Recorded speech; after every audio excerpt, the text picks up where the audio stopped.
केंद्रीय बजट को लेकर लोगों का क्या मत है, क्या उम्मीदें हैं? बांग्लादेश चुनौती बन के भारत के सामने खड़ा हो रहा था।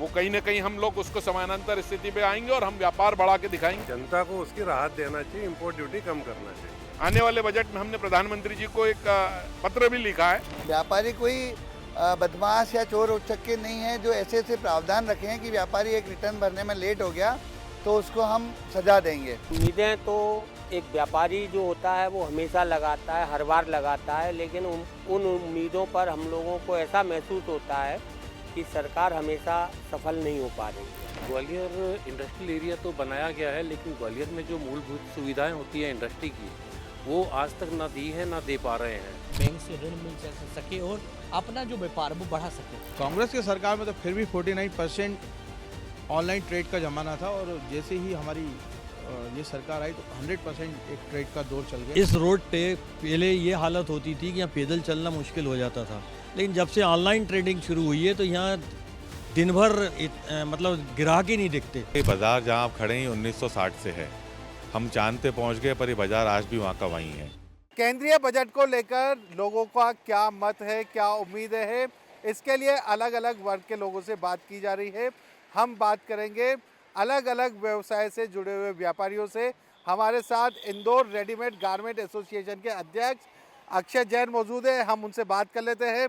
जैन साहब, क्या उम्मीद है केंद्रीय बजट से? देखिए, भारत सरकार का जो उदारवादी चेहरा सामने आता है उससे हमें बहुत उम्मीद है और निश्चित तौर पे भारत सरकार को अपने इस ट्रेड को, जो ट्रेड के लिए सरकार वर्किंग कर रही है, उससे बहुत कुछ समझ में आने लगा है। तस्वीर सामने आ रही है कि सरकार इस बजट में बहुत कुछ करेगी। व्यापार व्यवसायों पे जो कई तरीके के ब्रेक आए थे, उन ब्रेकों को समाप्त करते हुए आगे बढ़ने की चेष्टा के साथ सरकार बजट लाएगी। और ख़ास करके मुझे अपने वित्त मंत्री सीतारमण जी से बहुत सारी उम्मीदें, मुझे नहीं हर व्यवसायी को लगी हुई है। आज जैसे कि EU में समझौता हुआ है जिसमें टेक्सटाइल उद्योग को लेकर जो कुछ किया गया है वो सराहनीय है, जिससे भारत का में जो बांग्लादेश चुनौती बन के भारत के सामने खड़ा हो रहा था, वो कहीं ना कहीं हम लोग उसको समानांतर स्थिति पे आएंगे और हम व्यापार बढ़ा के दिखाएंगे और व्यापार बढ़ेगा भी निश्चित तौर पे। ऐसा मेरा अपना मानना है। देश भर के टेक्सटाइल सेक्टर में आज प्रसन्नता का भाव रखे हुए हम लोग दिन भर सुबह से शाम यही देख रहे हैं कि हमारे टेक्सटाइल को जो प्रमोशन आया है वो बहुत काबिल तारीफ़ है। और आने वाले बजट में हमने प्रधानमंत्री जी को एक पत्र भी लिखा है। उसमें हमने एक चीज़ की विशेष तौर पर मांग की है कि जो ऑनलाइन का व्यापार है और ऑनलाइन के व्यापार से ऑफलाइन के व्यापार में एक छोटी तकलीफ़ खड़ी हुई है, उस तकलीफ़ को दूर करने का आग्रह करते हुए हमने कहा है कि जहाँ पुश्तैनी कारोबार है जो भारत की मिडिल जनता के लिए अप्रोचेबल होता है, उस पर आप कोई टैक्स रिलीफ कर दें। और जैसा कि ऑनलाइन प्रलोभनों का और जिन पे छूट के प्रलोभन और ये सब बताता है, उससे मार्केट को वो क्रैश करता है, तो कहीं ना कहीं उस पर भी कहीं किसी तरह का टैक्स का लायबिलिटी बना दी जाए ताकि हम उसको कॉम्पीट कर सके। सरकार इस दिशा में कुछ करने जाए तो बहुत बेहतर होगा और सरकार से उम्मीद भी यही रखते हैं हम लोग। सबसे पहले तो हमारी जो उम्मीदें हैं, हम ये चाह रहे हैं कि गोल्ड पर से, सिल्वर पर से GST कम किया जाए, नंबर 1। नंबर 2, गोल्ड को विलासिता की वस्तु से हटा के ज़रूरत की वस्तु में डाला जाए और जो इंपोर्ट ड्यूटी गवर्नमेंट लगा रही है उसको कम किया जाए, जिससे इतने भाव बढ़ने के बाद इंपोर्ट ड्यूटी की ज़बरदस्त राशि गवर्नमेंट को मिल रही है, तो कहीं ना कहीं जनता को उसकी राहत देना चाहिए, इंपोर्ट ड्यूटी कम करना चाहिए। केंद्रीय बजट से बर्तन बाजार को एक ही उम्मीद है कि हमारे यहाँ पर जो बर्तनों का रॉ मटेरियल आता है, वो रॉ मटेरियल के ऊपर 18% गवर्नमेंट चार्ज कर रही है GST, उसको 18 को है ना 5% पे लाया जाए। कारण कि उसके और 5% के अंदर डिफरेंस बहुत ज़्यादा हो जाता है। उस डिफरेंस के कारण है ना हमारा बर्तन महंगा पड़ता है। केंद्रीय बजट से व्यापारियों को उम्मीद रहती है कि व्यापारियों का फ़ायदा हो। फ़ायदा अनेक तरह से होता है। व्यापारी हमेशा शासन प्रशासन को मदद करता है और उम्मीद रखता है कि उसके व्यापार में शासन प्रशासन भी मदद रखे। अभी बहुत अच्छी बात ये हुई GST में थोड़ा रियायत बरती गई है, लेकिन नियम कानूनों में भी रियायत होना चाहिए। व्यापारी कोई बदमाश या चोर उचक्के नहीं है जो ऐसे ऐसे प्रावधान रखे हैं कि व्यापारी एक रिटर्न भरने में लेट हो गया तो उसको हम सजा देंगे। तो व्यापारियों के लिए नियम कानून में भी सुविधा होना चाहिए। दूसरा, असमानताओं को समान करना चाहिए। किराना मार्केट से मैं जुड़ा हुआ हूँ, इसमें अलग अलग वस्तुओं पे अलग अलग प्रकार का टैक्स है। तो व्यापारी चाहते हैं कि एक जैसा टैक्स यदि सभी वस्तुओं पे हो जाए तो उनको व्यापार करने में काफ़ी सुगमता होगी, कैलकुलेशन में काफ़ी सुगमता होगी। हर साल की तरह इस साल भी काफ़ी उम्मीदें हैं और जब तक लाइसेंस प्रणाली ठीक नहीं होगी या सुलभ नहीं होगी, व्यापारी हमेशा परेशान ही रहता है लाइसेंस प्रणाली को लेकर। और जहाँ टैक्स की जो समानता की बात आती है बार बार कि टैक्स समान होना चाहिए, कि केंद्रीय बजट है, इसलिए सीतारमण जी से ये आग्रह करूँगा कि एक बार जीएसटी वापस से रिवाइज़ हो। कई ज़रूरत की चीज़ों पे ज़्यादा टैक्स जीएसटी है और कई जो लग्जरीज चीज़ थी उन पे टैक्स घटाया गया है। आम नागरिक को अगर सुविधा देना है, मध्य वर्गों का खास ध्यान रखना चाहिए इस बजट में। इनकम टैक्स में और मैं छूट मांगूंगा क्योंकि महंगाई इस हिसाब से बढ़ी है कि रिबेट की स्थिति बनती नहीं है।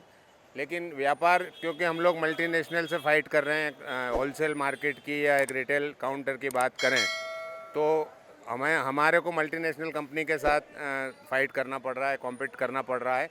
अगर मल्टीनेशनल कंपनी पर कुछ अलग से अतिरिक्त टैक्स लगाया जाए तो वो समानता हो जाएगी, क्योंकि होलसेल मार्केट और मल्टीनेशनल कंपनी जो मॉल्स हैं उसमें रेट में असमानता देखी गई है। तो यहाँ का जो ग्राहक था वो सब मल्टीनेशनल की तरफ डाइवर्ट हुआ है और इससे हिंदुस्तान की सरकार को टैक्स की तो नुकसान है ही, क्योंकि व्यापारी ईमानदारी के साथ पूरा टैक्स भरता है और जिस तरीके से जीएसटी का रिकवरी हुई है वो देखने आपके सामने है पूरा आंकड़े। और आगे भी उम्मीद है कि जीएसटी और बढ़ेगा, लेकिन व्यापार को बढ़ावा देने के लिए आदरणीय वित्त मंत्री जी को कुछ न कुछ करना चाहिए। 1 फरवरी को केंद्र सरकार का आम बजट पेश होने वाला है और इस आम बजट से कितनी उम्मीदें हैं, मेरे साथ Madhya Pradesh chamber of commerce के तमाम पदाधिकारी और व्यापारी मौजूद हैं। उनसे बात करेंगे कि आने वाले बजट को लेकर क्या कुछ उम्मीदें रखते हैं। सर, सबसे पहले मैं आपसे बात करूंगा, 1 फरवरी को केंद्र सरकार का जो बजट पेश होगा, कितनी उम्मीदें हैं, क्या कुछ होना चाहिए? देखिए, केंद्र सरकार का जो बजट अब पेश होता है उसके अंदर आर्थिक बजट और रेल बजट, दोनों बजट एक ही साथ पेश होते हैं। तो हमने दोनों को लेकर एक pre budget suggestion Madhya Pradesh chamber of commerce and industries के माध्यम से भेजे हैं और सरकार से सबसे पहली मांग तो ये की है कि जीएसटी का सभी व्यापारी स्वागत करते हैं, लेकिन जीएसटी की जटिलताओं से जो व्यापारी की अनजाने में भी भूल हो जाती है और उसकी बड़ी सज़ा उस व्यापारी को भुगतना पड़ती है, तो उसकी जटिलताओं को दूर किया जाए और एक व्यापारी आसानी से जीएसटी भर के जीएसटी लेकर सरकार के खजाने तक आसानी से जमा कर पाए, इसके प्रावधान होना चाहिए। इसके साथ ही रेल बजट में हमने बात की है कि रेल बजट के अंदर जो कुछ ट्रेनों के रुकाव की बात की है, चाहे एलटीटी हरिद्वार एक्सप्रेस का रोकना हो या नई दिल्ली के निजामुद्दीन की तरह, भोपाल के हबीबगंज की तरह हमारे यहाँ भी बिरला नगर का स्टेशन और सथौली स्टेशन है, उनका स्टेशन का उपयोग किया जाए, जिस पर जो ट्रेनें ग्वालियर के मुख्य प्लेटफॉर्म पर नहीं रुक पाती हैं वो वहाँ पर रुकें। साथ में आयकर की दृष्टि से हमने बात की है कि जो टैक्स रिज्यूम सरकार ने 2 दे रखे हैं और अगर किसी व्यक्ति ने, एक करदाता ने एक टैक्स रिज्यूम ले लिया तो आजीवन उसको उसी टैक्स रिज्यूम में रहना चाहिए। तो उसको लेकर कम से कम 2 चांस सरकार को देना चाहिए, जो अपने आप को स्विच कर सकता है, क्योंकि उस व्यवस्था को समझने के बाद यदि वो उसको असहज पाता है तो उसे स्विच होने की व्यवस्था होना चाहिए। आप बताइए, आने वाले बजट से कितनी उम्मीदें हैं आप? देखिए, उम्मीदें तो एक व्यापारी जो होता है वो हमेशा लगाता है, हर बार लगाता है, लेकिन उन उम्मीदों पर हम लोगों को ऐसा महसूस होता है कि सरकार हमेशा सफल नहीं हो पा रही है। क्योंकि एक तो पेट्रोल और डीजल पर जो बहुत समय से जीएसटी की मांग हो रही है, इसको जीएसटी के दायरे में लाना चाहिए, उसमें सरकार अभी तक कोई भी ठोस निर्णय नहीं ले पाई है। साथ ही उद्योगों को बढ़ाने के लिए जो सिंगल विंडो प्रणाली का एक बहुत बार बात आ चुकी है और इसका भी कोई कार्य नहीं हुआ है।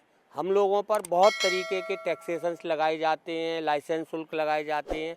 हम चाहते हैं कि एक बार में हमारे ये सारी चीज़ें, ऐसा कुछ सरकार को डिसाइड करना चाहिए कि हमसे वो एक बार लें, ये चार्ज सारे लें, लेकिन इसको एक बार लें। हमको हर 6 महीने में, साल भर में इनको सबको रिन्यू कराना होता है, इससे बहुत दिक्कत आती है। सरकार को उस ओर ध्यान देना चाहिए। बिल्कुल, तो और भी हमारे साथ उनसे बात करेंगे। सर, आने वाले बजट को लेकर क्या कुछ होना चाहिए, कितनी उम्मीदें रखते हैं इस बजट पे?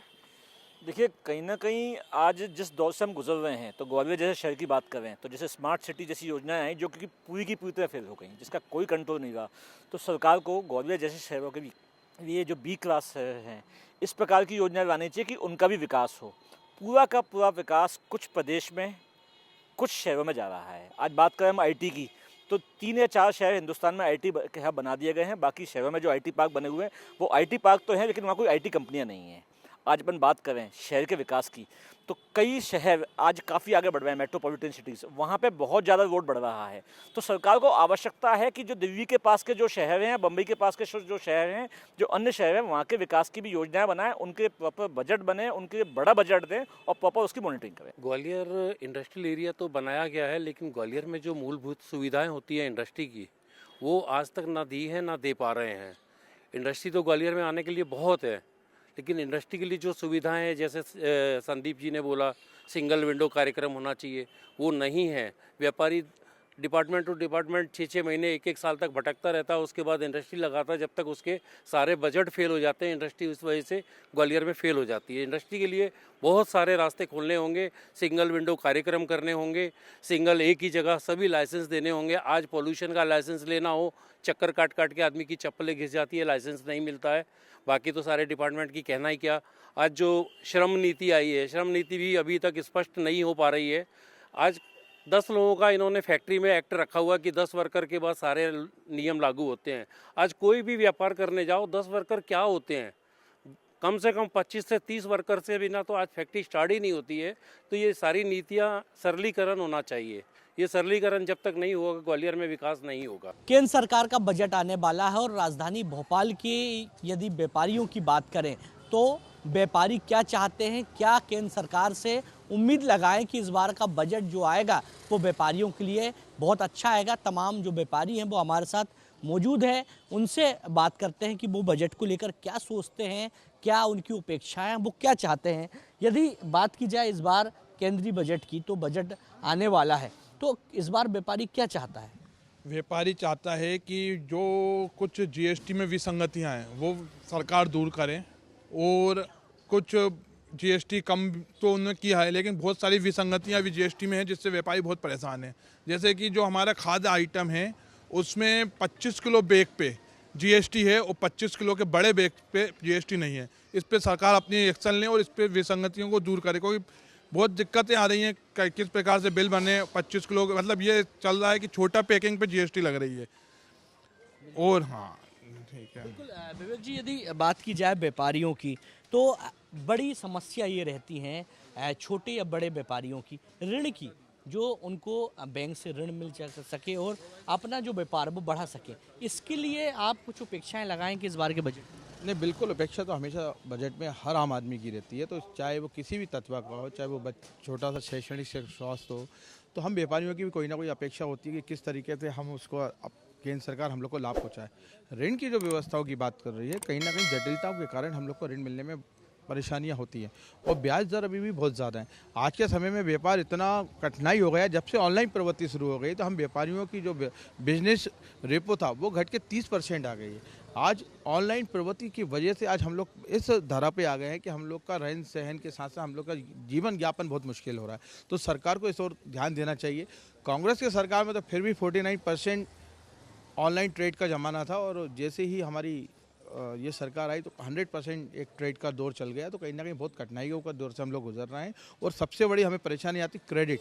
हम अगर किसी व्यापारी को क्रेडिट दे रहे हैं तो वो वापसी नहीं आ पा रही है, तो इसकी ओर भी ध्यान देना चाहिए। और ऐसा एक कानून बन जाए कि हम अगर कोई हमसे माल ले रहा है और उसका पैसा अगर नहीं दे रहा है तो वो कानून के अंतर्गत आ जाए, और ताकि हम उससे पेमेंट निकालने में हमें परेशानी ना हो। बिल्कुल, क्योंकि ऑनलाइन एक अच्छा साधन है, मगर व्यापारियों के लिए एक बड़ी समस्या भी है। और भी व्यापारी हैं, उनसे भी जानते हैं। यदि भाई साहब बात की जाए ऑनलाइन ट्रांजैक्शन की बात करें या ऑनलाइन पद्धति की यदि बात करें, तो क्या लगता है लाभदायक तो है मगर दिक्कत भी आती है?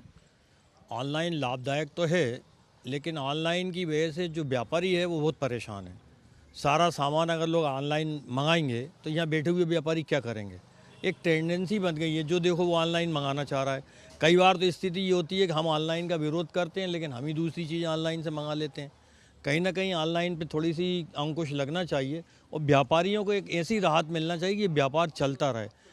इस रोड पे पहले ये हालत होती थी कि यहाँ पैदल चलना मुश्किल हो जाता था, लेकिन जब से ऑनलाइन ट्रेडिंग शुरू हुई है तो यहाँ दिन भर मतलब ग्राहक ही नहीं दिखते, लोग बड़े परेशान हो जाते हैं। ये व्यापारियों के लिए एक बहुत बड़ी मुश्किल का काम है। क्या आपने इस बार क्या आस लगाए हैं बजट से? हमारी उम्मीद है कि एमएसएमई और जो स्टार्टअप है उसको सरकार प्रमोट करे। Medium small medium enterprises micro का गवर्नमेंट का अच्छा इम्पैक्ट है। इवन गवर्नमेंट ने काफ़ी इनिशिएटिव्स भी लिए थे पहले। इस बार स्टार्टअप्स में और मैन्युफैक्चरिंग में गवर्नमेंट का शुरू से बहुत अच्छा रुझान रहा है, तो अगर वो सपोर्ट रहेगा तो माइक्रो और स्मॉल मीडियम लेवल के जो इंटरप्राइजेज हैं उनको बहुत अच्छा बेनिफिट मिलेगा। तो मिसेस फाइनेंस मिनिस्टर से हमारा यही निवेदन है कि मैक्सिमम बेनिफिट जो है वो एमएसएमई सेक्टर और स्टार्टअप इंडिया के लिए लेकर आया जाए। मध्य प्रदेश सरकार तो लगातार इसमें एमएसएमई में काम कर रही है, मगर आप केंद्र से भी अपेक्षाएं लगाएं। लग रहा है कि इस बार एमएसएमई पर ज़्यादा फोकस केंद्रीय बजट पर रहेगा, मगर अपन बात करें मध्य प्रदेश की, भोपाल के व्यापारियों की बात करें तो क्या लगता है कि क्या उम्मीद और होनी चाहिए? क्या बजट में व्यापारियों को लाभ मिलना चाहिए? साहब मैं छोटा सा एग्जांपल दूंगा। ये बाज़ार जहां आप खड़े हैं 1960 से है। हम चांद पे पहुंच गए पर ये बाज़ार आज भी वहाँ का वहीं है। आप बाकी शहरों में जाएंगे तो वहाँ आपको एपीएमसी मार्केट मिलेंगे, agriculture produce market committee. Bhopal का जो बाज़ार है मात्र 15 किलोमीटर दूर है सीएम हाउस से, पर 1960 से लेकर आज तक ये बाज़ार न शिफ्ट हो पाया, जिस वजह से जो बाहर का ग्राहक है, नए भोपाल का ग्राहक है, वो यहाँ आने में उसको बहुत परेशानी का सामना होता है। मजबूरन उसके पास दो ही ऑप्शन होते हैं, या तो वो ऑनलाइन जाए या वहीं नियर बाय में किसी दुकानदार से ले ले। तो सरकार से निवेदन है कि बाकी शहरों में या दूसरे स्टेट्स में जैसे एपीएमसी मार्केट स्थापित हैं, भोपाल में भी है, गल्ला मंडी स्थापित है, वहाँ काफ़ी स्पेस है। सरकार चाहे तो पूरा मार्केट वहाँ शिफ्ट कर सकती है, जिससे भोपाल के सराउंडिंग के लोग भी अपनी गाड़ी से इजीली आके माल ले जा सकते हैं, जिससे भोपाल के क्षेत्र का और हनुमानगंज जुमेराती क्षेत्र का व्यापार बढ़ेगा। कई उम्मीद है, कई आशा लगा के बैठे हैं व्यापारी कि जब केंद्र सरकार का जब बजट आए तो छोटे व्यापारियों के लिए बड़ी योजना लाए, जिससे छोटे व्यापारी आगे बढ़ सकें, आगे उनका व्यापार बढ़ सके।